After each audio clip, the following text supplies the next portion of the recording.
Saudamos a todos com a paz do Senhor Jesus Cristo. Evangelho segundo escreveu Mateus, capítulo 12, o verso 13 e o 12, que diz assim: E desde os dias de João Batista, até agora se faz violência ao reino dos céus, e pela força se apoderam dele. O verso 13 e o 14 também.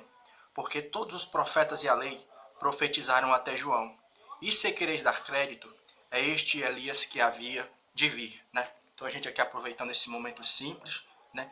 Este ambiente que a gente pode dizer que até um momento assim é um local improvisado, né?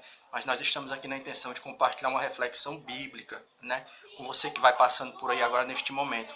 E a gente está pegando esse trecho bíblico aqui e ele está fazendo, onde Jesus Cristo ele faz uma afirmação a respeito da pessoa do Senhor, da pessoa do profeta João Batista, né? Ele vai dizer uma coisa muito interessante a respeito tanto de João Batista como a todos que participaram daquele momento do Velho Testamento, daquele momento que antecedeu a vinda de Cristo. O que é que Jesus Cristo vai dizer? Ele vai dizer uma coisa muito interessante a respeito de João Batista. Ele vai dizer assim: todos os profetas até João profetizaram até João. Aí eu não sei se você já teve essa sensação, se você já ouviu isso.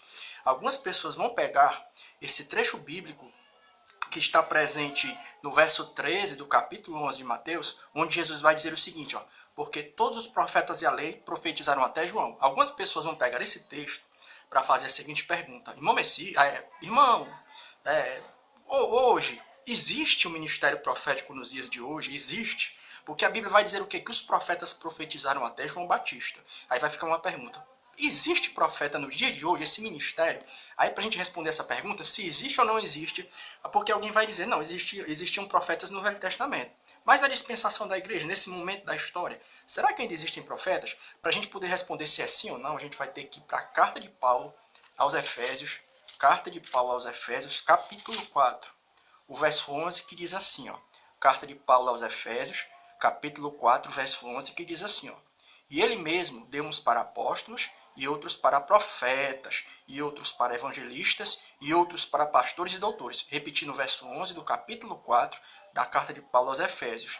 E ele mesmo, ou seja, Jesus, deu uns para apóstolos e outros para profetas. Então, o que a Bíblia está dizendo aqui? A Bíblia vai estar fazendo referência a uma lista de 5 tipos de ministério, né, da igreja. Vai falar a respeito de apóstolos, profetas, evangelistas, pastores e doutores. E no meio desses 5 aqui, Paulo vai falar a respeito do quê? Dos profetas. Então a Bíblia vai dizer sim, levando em consideração aquilo que está presente no capítulo 4, o verso 11 da carta de Paulo aos Efésios, a resposta é sim. Existe sim um ministério profético nos dias da igreja, trazendo para os dias de hoje. Aí vai surgir outra pergunta.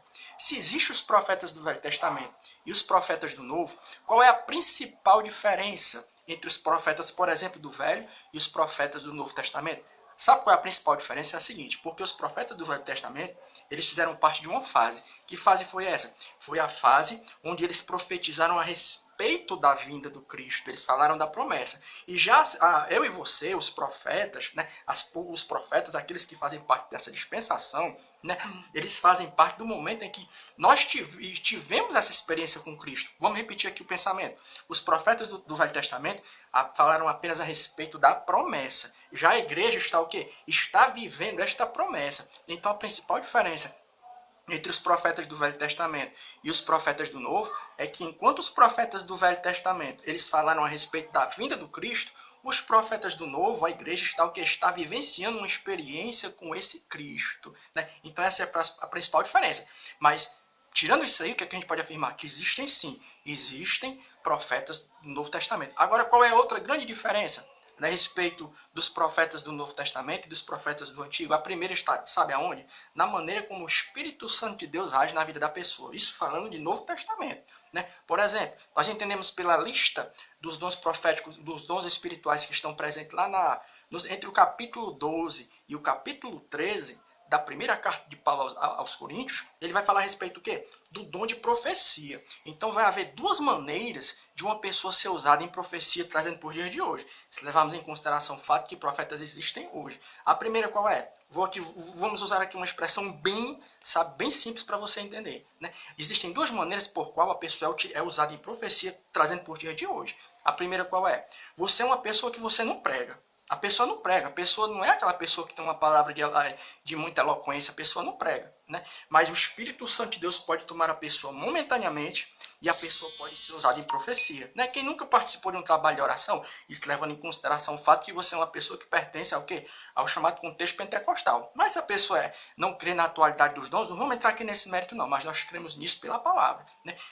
Duas maneiras pelo qual Deus usa uma pessoa em profecia nos dias de hoje. A primeira qual é? Você não prega. Você não tem aquele dom da eloquência da palavra, não tem aquele conhecimento profundo. Mas o Espírito Santo de Deus pode tomar a pessoa de forma momentânea ali, né? Aí Deus toma a pessoa de forma... Isso é o dom. Profecia como um dom. E a pessoa diz assim, esse que assim te digo eu, né? Agora, pegou bem o pensamento?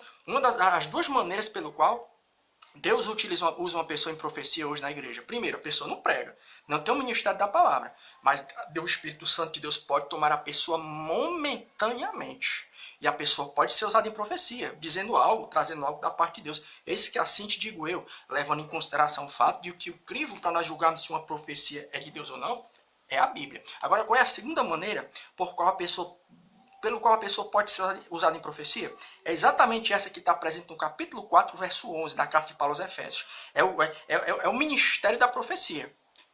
É o momento em que a pessoa pega a palavra de Deus, uma palavra ungida, né? A pessoa traz uma mensagem ungida, né, da parte do Senhor nosso Deus, explicando o texto sagrado, trazendo uma palavra debaixo da unção do Espírito Santo. Isso aí é ministério profético. Então, as duas maneiras por qual Deus utiliza uma pessoa em profecia hoje. Primeiro, a pessoa não prega, mas não tem aquela eloquência, mas o Espírito Santo de Deus pode tomar a pessoa momentaneamente e a pessoa pode trazer algo da parte de Deus. Eis que assim te digo eu, uma resposta para uma oração, uma coisa do tipo. E a segunda maneira qual é? É o ministério profético da palavra, né? Um pregador e uma pregadora cheia da unção do Espírito Santo de Deus. Abre a Bíblia e começa a explanar o texto bíblico e traz ali uma palavra que vai de encontro à necessidade da igreja. Aí avançando um pouquinho, né? Avançando um pouquinho aqui, ó. A gente está trabalhando nesses dois versículos. O segundo qual é? É o 14, quando Jesus diz assim. O 14 do capítulo 11 de Mateus. E se quereis dar crédito, é este o Elias que havia de vir. Ou seja, você vai ver Jesus Cristo comparando o ministério de João Batista com o ministério de Elias, né? E até algumas pessoas vão fazer a seguinte pergunta, né? Olha, será que João Batista era a encarnação de Elias? Não é isso não, por favor, não é isso não. Quando Jesus Cristo ele fala que este é o Elias que havia de vir, estava falando referência a respeito da ousadia, da unção com a qual João Batista era utilizado. Você vai ver que o ministério de João Batista foi muito semelhante ao de Elias. Ele foi perseguido, o seu ministério ele foi confrontado, né? Ou seja, ele foi perseguido. Ou seja, nesse sentido, né, nesse sentido da ousadia, nós podemos comparar o ministério do profeta João Batista com o de Elias, né? Então, é nesse sentido que João Batista veio na semelhança do profeta Elias do Velho Testamento, né? Porque você lê a história do profeta Elias, você vai ver que Elias foi perseguido, ele confrontou, né, por intermédio da sua palavra, né, aqueles que não estavam andando de acordo com a palavra, ele foi perseguido, né, foi oprimido. Então, nesse sentido, o Senhor Jesus Cristo ele vai comparar João Batista com a pessoa do profeta Elias do Velho Testamento. Deu para pegar o pensamento aí, né? Que o mais assim desse texto é o seguinte, que alguém vai fazer a seguinte pergunta: irmãos, existe profeta no Novo Testamento? Existe sim. Agora, a principal diferença é a seguinte: os profetas do Velho Testamento apenas falaram da promessa, enquanto a igreja está vivendo essa promessa que é a vinda do Cristo, né? A segunda diferença qual é? Na maneira com que o Espírito Santo de Deus pode usar uma pessoa na nossa dispensação. A pessoa não prega, a pessoa não ministra, mas o Espírito Santo de Deus ele pode tomar a pessoa de forma momentânea ali, né, e trazer uma mensagem ali naquele momento, né, onde a pessoa vai trazer uma palavra que vai de encontro à resposta da tua oração. Esse que assim te digo eu, algo assim. Nós estamos apenas, né, fazendo aqui uma ilustração. E a segunda maneira qual é?